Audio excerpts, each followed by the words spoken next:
Since COVID-19 was declared a pandemic, many have speculated that it's been planned by a group of tech elites who are dictating to governments globally. But do these ideas carry any weight? And what might their motives be for orchestrating a global pandemic? To understand, we must first explore a significant shift that's been taking place in our economy, one that only a minority of people are aware of. It's called the Fourth Industrial Revolution. To date, there have been 3 industrial revolutions. The first happened in the late 1700s with the invention of the steam engine, which led to the creation of factories and a booming textile industry. In the late 1800s, the second industrial revolution was marked by mass production, as well as new industries like steel and electricity. And the third happened in the late 1900s, which saw the invention of the computer and the internet. Now, the fourth industrial revolution describes the emergence of artificial intelligence and how it integrates more with humans.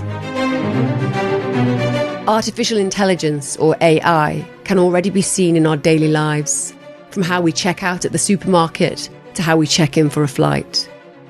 But it's far more advanced than most people realise. In the early 90s, disease-mongering was a strategy coined by pharmaceutical companies for creating a disease and scaring people, then offering a pre-planned drug. If today's most powerful people wanted to accelerate the shift towards the fourth industrial revolution by removing jobs and reinventing capitalism, this problem reaction solution strategy would be effective in achieving it. 1. Create a problem. Release a coronavirus and declare a global pandemic. The coronavirus outbreak has been declared a pandemic. 2. Create a reaction. Ramp up fear with a propaganda campaign and destroy the economy by forcing businesses to close. We are collectively telling cafes, pubs, bars and restaurants to close tonight as soon as they reasonably can and not to open tomorrow. 3. Create a solution. Provide the mass unemployed with a universal basic income credited onto the Rockefeller and Microsoft-backed digital IDs that are implanted into our hands. You can create a digital ID today. It's a natural evolution of the way that we're going to use technology in any event to transact daily life. And this COVID crisis gives an additional reason for doing that. Coerce us into taking tech-based vaccines and staying at home, and require us to reside within smart cities with totalitarian-like surveillance. Well, let's see how long it takes you to find me.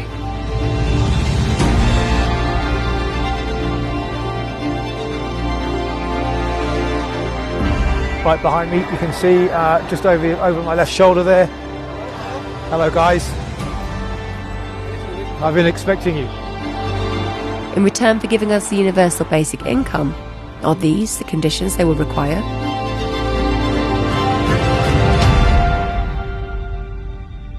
Smart cities will pullulate with sensors, all joined together by the Internet of Things, and the urban environment is as antiseptic as a Zurich pharmacy. But this technology could also be used to keep every citizen under round-the-clock surveillance. A future Alexa will pretend to take orders, but this Alexa will be watching you, clucking her tongue and stamping her foot. In future, voice connectivity will be in every room and almost every object. Your mattress will monitor your nightmares, your fridge will beep for more cheese, your front door will sweep wide the moment you approach like some silent butler. Your smart meter will go hustling of its own accord for the cheapest electricity, and every one of them minutely transcribing your every habit in tiny electronic shorthand, stored not in their chips or in their innards, nowhere you can find it, but in some great cloud of data that lowers ever more oppressively over the human race. AI. What will it mean? Helpful robots washing and caring for an aging population, or pink-eyed Terminators sent back from the future to cull the human race? If this pandemic was planned, why would now be the perfect time to activate it? The answer could be 5G. It's 100 times faster than 4G and it's now ready to be rolled out. This upgrade in performance is essential for digitising society, connecting humanity more closely with the Internet of Things and artificial intelligence. They haven't done a very good job about protecting public health, but they've done a very good job at using the quarantine to bring 5G into all of our communities and to begin the process of shifting us all to a digital currency, which is the beginning of slavery. Because if they control your bank account, they control your behavior. And we all see these advertisements saying 5G is coming to your community. It's going to make all of your lives so much better. And it's very convincing, I have to say. This is a game changer. Because I look at those ads and I think, that's great. I can hardly wait till it gets here.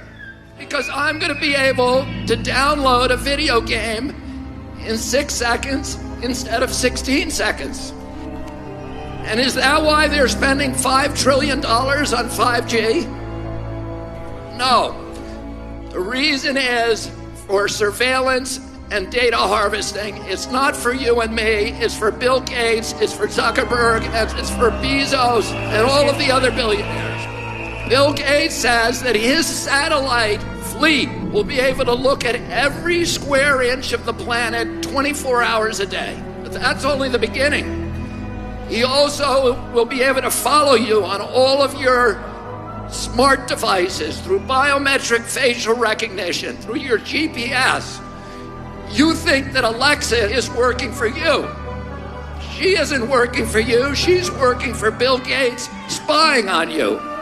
And the pandemic is a crisis of convenience for the elites who are dictating these policies. It gives them the ability to obliterate the middle class, to destroy the institutions of democracy, to shift all of our wealth from all of us to a handful of billionaires to make themselves rich by impoverishing the rest of us.